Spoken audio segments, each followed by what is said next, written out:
네, 안녕하세요. 전 덕다이버 한승우. 네, 안영찬. 예, 김덕일입니다. 예, 지금 계속 이어서 이제 얘기를 하고 있는데 그 e스포츠 관련해서 이제 그 덕윤이가 호주 가서 그 공부를 했고 e스포츠 관련해서 좀 지망하는 친구들이 있다면 이제 이 산업에 대해서 좀 궁금한 친구들이 있다면 어떻게 이제 좀 뭘 배우는지 좀 얘기를 하려고 합니다. 네. 어떤 식으로 접근을 해야 되고 어떤 거를 알아봐서 어떤 공부를 해야 되는지 이런 얘기들을 하면 좋을 것 같아요. 일단 지금 우선적으로 e스포츠 같은 경우에도 인력이 좀 전문 인력이 많이 필요해요. 이제는 이게 대회도 많아지고 이제 지속적으로 리그도 열리고 하다 보니까 산업이 커지고 일단 그러다 보니까는 옛날처럼 방송만 하는 스태프들이 아니고 지금은 우리도 이제 이렇게 촬영을 하고 있잖아요. 그냥 공간에서 그런 것처럼 e스포츠도 그냥 누구나 마음이 열면은 대회도 열 수 있고 뭐 이렇게 행사도 할 수 있고 누구나 할 수 있어요. 아, 근데 이제 왜 호주야, 그게? 뭐 다른 뭐 유럽에 우리나라 그때 없었다고 하는데 다른 해외도 여러 가지가 있었는데 제일 그래도 학비가 쌌어요 거기가. 아, 학비가 싸서 네, 거기가 아주 현실적인 이유였습니다. 호주 어디야? 호주 브리즈번에 있었어요. 아, 그때 호주에는 이런 게 체계적으로 가르치는 학과가 있었던 거예요? 아니면은 그나마 이런 걸 가르쳐 볼게 하는 학교가 있었던 거예요? e스포츠 쪽은 아예 없었어요. 그 당시엔 당연히 없었고 왜냐면 제가 간 게 2009년이니까 네, 그때는 e스포츠 산업이 국내든 해외든 그렇게 크게는 아니고 이런 게 있다더라 정도. 그럼 정확한 맞습니까? 전공이 그러면 어떤 거예요? 스포츠 나는 매니지먼트. 스포츠 아, 매니지먼트. e스포츠에 네. 특화된 건 아니었고. 그렇죠, 그렇죠. 그러니까 뭐 다 똑같은 것 같아요. 산업이 새로 뜨면은 지금 예를 들어서 우리나라가 뭐 한국어 어학당이 굉장히 지금 선생님 수요가 모자라대요. 수요가 많아서 외국 한국어를 배우고 싶어하는 사람이 많다 보니까 근데 그거를 가르치는 분들이 지금 한국어 학과 분들이 아니고 국어국문학과 분들이 많이 가르치듯이 어쩔 수 없는 것 같아요. 새로운 사람이 뜨면은 그 곁다리에서 먼저 예, 시작한다. 그렇게 시작을 하는 건데 어? 근데 비슷한 부분도 많고 하다 보니까는 그래서 이제 스포츠 매니지먼트 저같이 정식으로 좀 공부한 친구들이나 해외에 있던 친구들 같은 경우에는 이거를 e스포츠를 꼭 스포츠라는 이름으로 바꿔가지고 뭘 하고 이건 중요한 게 아니고 최대한으로 그러면 스포츠의 장점을 따서 이걸 갖다 바꿔보자라는 추세가 많아요. 뭐 아까 말씀드렸듯이 뭐 에이전트 같은 게 나올 수도 있고 그 다음에 저처럼 진짜 전력 분석 데이터 팀이 나올 수도 있고 그리고 어떤 팀 같은 경우에는 뭐 다양하게 나오겠죠. 영상 분석 팀이 나올 수도 있고 굉장히 지금 해외에서 스타트업이 굉장히 활발해요. 그럼 네. 학교에서 어떤 과목을 주로 이제 배웠어? 학교에서 이제 주로 배우는 거는 이제 매니지먼트 쪽이니까 산업 이해를 많이 배우죠. 보통 아, 이제 어떤 식으로 스폰서십이 돌아가고 그다음에 어떤 식으로 뭐 에이전트라면 협상할 때 보통 이런 식으로 하면 좋다던가 선수들과의 그런 관계 마인드 컨트롤 그리고 이제 뭐가 있을까요? 스택 같은 것도 많이 배웠죠. 그때 이제 기반이 좀 되긴 했어요. 그러면은 그게 호주로 갔던 이유는 우리나라에 그런 학과 자체가 없어서 근데 아니면 전문학과가 없었어요. 그러니까 음. 스포츠 마케팅학과라는 정도는 있는데 우리나라에서 에이전트 시장도 우리나라의 가장 큰 스포츠 산업이라고 볼 수 있는 KBO에서도 올해부터 정식적으로 에이전트가 승인이 됐어요. 원래 에이전트가 활동을 하긴 했는데 에이전트를 불법으로 막지는 않고 합법을 했지만은 정식적으로 구단하고 연봉선도 할 수 있게 이제 올해부터 승인이 났으니까 인제서야 이제 하고 있거든요. 그래서 스포츠 매니지먼트과 같은 경우도 보통 잘 없었고 그리고 실제로 지금 스포츠 마케팅의 국내 같은 경우에는 대부분 주력하는 게 골프예요. 네, 골프인 게 왜냐하면 회장님들이 일단 자랑하기 좋아. 네. 어디에 우승했다 내가 내가 A 텀블러 회사야 사장이야. 아 이제 돈도 좀 벌었어. 근데 골프 좋아해. 근데 내가 맨날 B 텀블러 사장한테 져. 야마 돌잖아요. 그런데 막 코칭 받고 수업 받아 내가. 아 근데도 안 돼. 근데 이제 옛날에 이런 거랑 똑같다 보시면 돼요. 중세 시대, 그러니까 르네상스 시대 때 모차르트라든가 슈베르트 같은 사람들이 뛰어난 사람이 나올 수 있었던 이유는 문화 산업은 크려면 결국에는 돈이 들어가야 돼요. 돈이 박히면 문화 산업이 클 수밖에 없어요. 근데 그때 당시에 이제 귀족들이 내가 돈 많고 영지 많고 한 건 다 하는데 쟤도 잘난 애들 많잖아요. 내가 똑같은 공작인데 얘도 잘났고 얘도 잘났고 얘도 잘났어. 꺾어보겠다. 내가 좀 튀고 싶잖아. 아. 허영심이 있잖아. 그러면은 나 이번에 너 콘서트장 알아? 그러니까 내가 이번에 키우는 애인데 슈베르트라는 애인데 나 교향곡 냈대. 이거랑 똑같아요. 골프도. 그러니까 내가 후원을 해서 뭔가를 얻겠다 이게 아니고 내가 딱 그래서 딱 이게 BIP석 앉아가지고 우리 이 선수들 우리 대회 잘하네 이러는 다음에 우승하면은 같이 라운딩 돌고 우승자랑 같이 밥도 먹고 하면서 라운딩 돌면서 딱 김프로 사진 한번 찍읍시다 하면서 이렇게 하고 이게 또 친해지는 거예요. 김프로 한번 레슨 한번 해줄 수 있나 오늘 막 이렇게 되는 거고 그 재미잖아요. 약간 자기가 돈 있으면요. 그러다 보니까는 돈 있는 분들이 쓰다 보니까는 물론 삼성, 뭐 LG 여기서도 개최를 하긴 하겠죠. 저 자세히 몰라요. 제가 골프 시장 잘 몰라서 국내에서는 제가 활동을 안 해봐가지고. 근데 거기서 하기보다도 약간 좀 다양한 데서 많이 하잖아요. 뭐 삼다수배, 무슨 배, 뭐 농심배 이런 식으로 그런 것처럼 이제 뭔가를 갖다가 하기 재밌죠. 그런 거는 자기 위상도 올라가는 것 같고 하는 건데 뭐 그렇습니다. 일단 스포츠 마케팅 같은 경우는 보통 그래서 그 골프라던가 혹은 최근에는 구단 같은 게 프론트로 많이 들어가는 경우 있는데 구단 프론트는 똑같아요. 해외나 국내랑 똑같은 게 굉장히 일이 힘들고 마케팅도 마찬가지예요. 스포츠 마케팅도 마찬가지지만 일이 굉장히 힘들고 스포츠는 당연히 주말도 열리니까 주말에 쉬는 날도 없고 빨리 퇴근도 못하고 그리고 연봉도 그렇게 세진 않아요. 왜냐하면 구단 입장에서 최대한 인건비를 줄여가지고 산업체를 운영해야 되기 때문에 연봉도 굉장히 세지도 않고 그리고 한 사람이 굉장히 슈퍼맨, 스타트업처럼 슈퍼맨 역할을 많이 요구받아요. A도 할 줄 알아야 되고 뭐 네가 영어도 할 줄 알면 엑셀도 할 줄 알아야 되고 영상 편집도 할 줄 알아야 되고 뭐 운전도 할 줄 알아야 되고 운전면허 1종해야 되고 막 이런 식으로 되게 왜냐면 만능으로 이제 그래야지 인건비를 아껴야 되니까 이게 급하면 빨리 써야 되는 거야. 우리 직원이라도.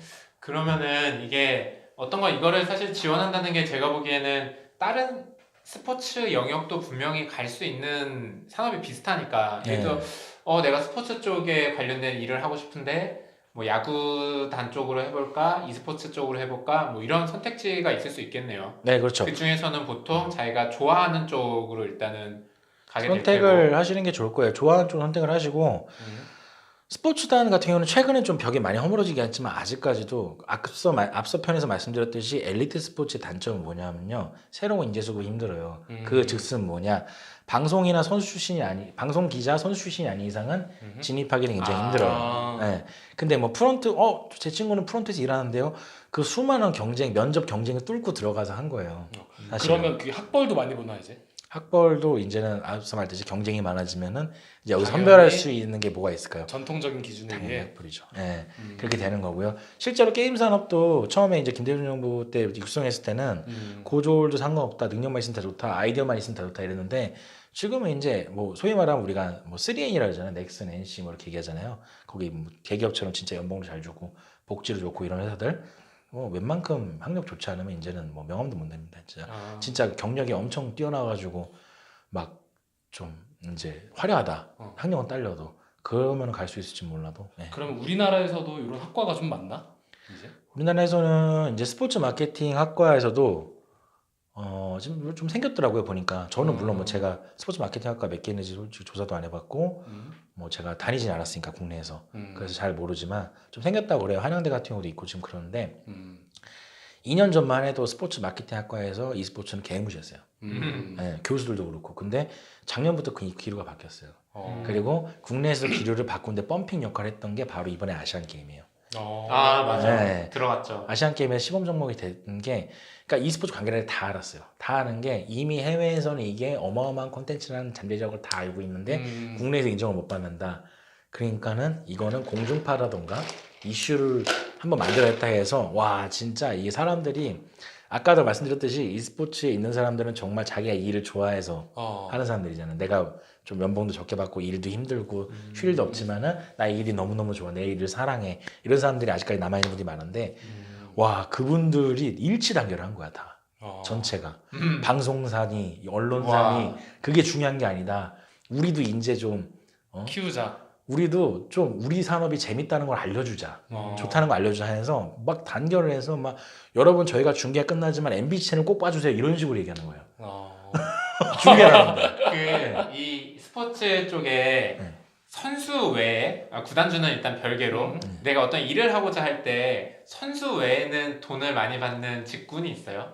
아까 얘기했다시피 뭐 연봉보다는 일단 좀 자기가 좋아하는 거를 위주로 결정을 한다 그랬는데 어떤 게 그나마 좀 뭐 에이전트? 전통시장처럼? 에이전트도 쉽진 않아요. 사실 지금은. 네, 지금은 그렇게까지는 아니고 사실 뭐 되게 좀 모르는 분야도 많으실 거예요. e스포츠에 막 부트캠프 하시는 분들도 있어요. 왜냐면은 부트캠프가 뭐야? 죄송합니다. 그게 뭐냐면은 전지훈련이 해외. e스포츠를? 아니 e스포츠를 왜 전지훈련을 가요? 왜냐면 우리나라가 인터넷이 최고 좋으니까 해외에서 전지훈련을 가요. 판 깔아주는 거. 뭐 그러니까 이게 숙소 예약해주고 숙소 예약해주고 게임방 6시 빌려줘. 그러니까 6시를 잡아주는데 어떻게 하냐면은 호텔을 하나 빌려요. 그래서 호텔에서 2인 씩한 다음에 호텔 룸 하나를 싹 비운 다음에 거기를 컴퓨터로 다 채워놓은 다음에 와. 6시를 만들어주는 거예요 이제. 호텔에서 게임 연습하게. 그렇지. 그리고 호텔은 좋지. 어. 아이고 뭐 장기 투수고 하는데 한 달 정도 그렇잖아요. 네. 이런 거 얘기 들어보니까 기회가 되게 많을 수도 있겠다. 분명히 예전 스포츠와 같은 시스템을 가져오지만 이게 그치 이제 성장이니까. 이제. 스포츠이기 때문에 되게 또 달라질 수 있는 부분들이 많고 네. 그리고 아직은 내가 지금 들으면서 느낀 거는 아직은 시장 초창기이기 때문에 맞아요. 뭔가 돈이 확 뭐 벌거나 그렇게 그런 거에 대해서는 쉽게 얘기할 수 없지만 성장 가능성은 진짜 무궁무진한 것 같다. 이게 배경도 이미 어느 정도 다 갖춰져 있고 틀도 다 갖춰져 있고. 그리고 일단 우리가 사실 느끼잖아. 우리도 그치? 게임 방송 많이 보고 그치. 그리고 솔직히 우리 예전에 게임 방송 볼 때 진짜 임현 홍진호 한번 뭐 결승전 한다 이러면은 집에 다들 가서 그치 이게 딱 보고 막 막 치킨 시키고 막. 드랍십에 그 뭐야 삼연봉 나오고. 딱 드랍십에 그거 뭐야 그 배슬이 그 방어막 걸어가지고 날아가면 막 가슴 졸이면서 막 보고 떨어지면은 성공했다 이러고. 그러니까 이제 어떻게 보면 스포츠에서 볼 수 있는 희열을 느끼죠. 거기서. 네. 그치. 그거지 막 우리도 이번에 뭐 월드컵 독일전 했듯이 막 제발 한 골만 넣으라면서 막 제발 막아라 먹히지 마라 이런 것처럼 이제 이기면 이겼다 이러는 듯이 이런 식으로 약간 소속감 가지면서 희열을 느낄 수 있죠 그렇게. 근데 맞아요 맞는 말씀인 게 e스포츠가 지금 뭐 막 엄청 대단하게 하지만 사실 지금 산업에서 일부러 뻥튀기하는 부분도 있어요. 없진 않아요. 왜냐하면 돈이 유입이 돼야 되니까. 그리고 산업으로서 인정을 받아야 되기 때문에 콘텐츠로 신생산업들의 모든 관문 같아요. 관문 같은데 요거는 제가 또 이 다음 편을 촬영할 때 말씀드리겠지만 왜 게임 산업이 뭐 이런 쪽에서 e스포츠 연관돼서 왜 주류로 인정을 못 받는지 그거에 대한 걸 좀 말씀드리고 싶은데 그건 이따 다음에 하고. 근데 신생사업이다 보니까는 어쨌든 간에 인정을 받아야 되고 사실 뭐 그 블록체인 입장에서 좀 그렇잖아요. 보면은 블록체인은 이게 사기가 아니고 투기가 아닌데 마치 블록체인 전체 산업에 대한 매도도 좀 들어가고 초창이다 보니까 좀 그런 게 있잖아요. 이게 정말 가치 있는 사업인데도 불구하고 그런 것처럼 e스포츠도 그러다 보니까 좀 뻥튀기하는 부분이 있는데 그래서 이제 사실 지금 뭔가 e스포츠 쪽에 취업을 하고 싶다라는 관심 가진 분들 전문분들 굉장히 많아요. 많은데 아까 말씀드렸듯이 시작이 뭐라 그랬다? 엘리트 스포츠라 그랬죠. e스포츠도 마찬가지로 여기도 이너서클이 굉장히 강해서 공채 같은 거보다는 보통은 이제 지인들 픽업을 많이 해요. 특채로. 네, 특채식으로. 네. 그러면 우리 방송 보고 혹시나 궁금해하는 사람 있으면 네. 연결이 가능한가요? 네, 뭐 연락 주세요. 연락은 일단 받아보겠다. 연락 주시고 근데 저희도 사실 지금 왜 그러냐면은 뭔가 아직 스타트업이고 저희가 R&D 과정이기 때문에 그러니까 연구 개발 중이기 때문에 그리고 뭐 매출이 많이 크게 나온 게 아니기 때문에 사실 저는 그래요. 예전에 제가 많은 일을 했을 때도 스포츠 산업에 있을 때 저기 돈을 못 받아본 적도 많고 하기 때문에 사실 최소한 대표가 됐으면은 사장이 못해도 월급은 따박따박 1년치를 챙길 수 있을 때 사람을 고용하자라는 좀 마인드가 강해가지고 그래서 좀 여유가 있을 때는 뭐 저도 사람 필요하죠. 당연히. 예. 혹시 지금까지 뭐 이 산업에 대한 이해도가 제가 보기에는 굉장히 높은 한국에서 되게 높은 사람 중에 한 분이신 것 같은데 아까 부트캠프도 그랬고 조금 더 흥미가 갈 만한 선수 이외에 어떤 그런 직군? 직군에서 할 수 있는 사이드 프로젝트 같은 그런 느낌? 것들이 또 있나요? 되게 다양한 것 같아요. 어떻게 보면은 최근에 제가 눈여겨본 한 회사 같은 경우에는 슈퍼로브 아시죠? 슈퍼로브 같은 행동을 하는 회사가 있어요. 그러니까 e스포츠 통해서 기부 행사를 하면서 스폰서십을 받고 하면서 좀 이제 규모를 키워나가는 그런 회사도 있고 그런 식으로 스타트업을 하시는 방법도 있고 그리고 이제 에이전트 쪽은 좀 약간 비추천하고 왜냐면 아직까지는 좀 그렇기가 쉽지 않습니다. 왜냐하면은 상위권 선수들은 내가 에이전트를 왜 껴? 나 불러준 데 많은데 하면서 안 받아줘요. 그러니까 중하위권 선수들인데 실제적으로 피파에서도 그렇고 에이전트 피 비율이 5% 정도 피 비율이에요. 물론 뭐 이번에 뭐 맨유 라이올라 같은 사건 뭐 이런 거 되게 많은데 그런 거야 이제 뒷거래가 있었기 때문에 가능한 거고 공식적으로 5% 피인데 5% 피가 상위권 선수가 아닌 이상 연봉이 작기 때문에 뭐 크진 않다. 이게 많이 벌기는 힘들어요. 사실은 운영은 되지만은 그런 거는 뭐 생각을 좀 해보셔야 될 것 같고 방송 쪽도 마찬가지로 방송 쪽이 뭐 크게 돈을 벌거나 근무 환경이 엄청 좋은 건 아니기 때문에 그것도 생각을 해보셔야 될 거고 대회 운영도 마찬가지고 남는 게 없네. 근데 생각해보니까. 나는 오히려 이렇게 블록체인에서도 느끼지만 네. 아직 사업이 초기이기 때문에 그치. 내가 할 수 있는 거, 네. 그러니까 지금은 어떤 산업이든지 들어가면은 대기업급의 그런 진짜 4, 50대 꽉 잡고 계신 분이 있지만 지금은 아직도 기회가 열려 있는 분야이기 때문에 그 기회를 보고 먼저 들어와 있는 거, 어떻게 보면 이런 분석하는 것도 기존 산업에서는 되게 많았는데 그치. 이렇게 새로 그거를 이제 네. 시작하시는 것처럼 그런 식으로 접근을 해야 되겠다는 생각이 드네. 네, 그래서 맞아요. 업계에 있으면서 업계 트렌드 보다가 어쨌든 새로운 게 튀어나올 게 좀 많을 것 같아 여기는. 네, 그래서, 좀 어. 예상치 못한 게 많이 나오기도 하고요. 어.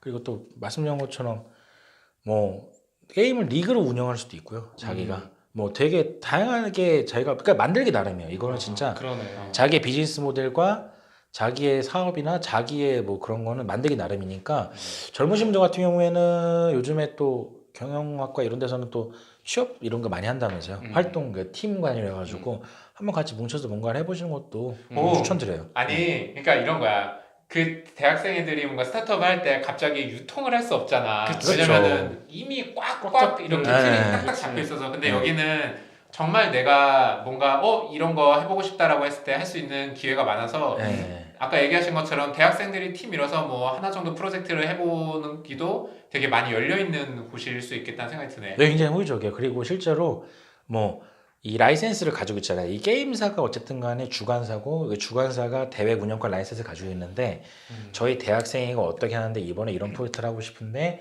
저희 이번에 대회를 할 때 허락을 해주세요라고 하면은 되게 뭐, 좋아하겠지. 물론 큰 규모는 허락을 해줘야 돼요. 근데 작은 규모는 그냥 냅둬요. 음. 그리고 저희 후원 좀 해주실 수 있어요 하면은 후원해 주는 경우도 있어요. 음. 뭐 상품 같은 거라든가 이런 거 그런 거니까 왜냐면은 자기 게임 알려준다는데 그치.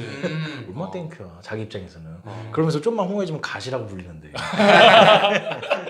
그렇잖아요. 그치. 팬들 측 만들기도 쉽고. 그러면서 이렇게 좋은 일 했다 사회 환원 활동이 되는 거잖아요. 대학생들 위해서. 그러면서 막 위고 투게더 동행입니다. 이렇게 할 수도 있고. 그러니까 절대 겁내지 마시고요. 그냥 문의 메일 보내주세요. 그러니까 그 보내보세요. 뭐 GM이나 이런 분들한테 나 이러려는데 이러려는 거 프로젝트 하고 싶다라고 하면은 도와달라. 아니 방문할 수 있냐 하면은 호의적으로 나올 거예요. 대학생분들한테는. 더 이상 이제 게임만 하는 게 아니라 이 게임으로 더 재밌는 일을 사람들이랑 해볼 수 있는 기회가 진짜 많을 것 그치. 같다. 산업적으로도 풀 수 있는 게 많을 것 같다. 네. 되게 재밌는 얘기였고 일단은 이 주제에 대해서는 여기까지 하도록 하겠습니다. 네, 감사합니다. 감사합니다.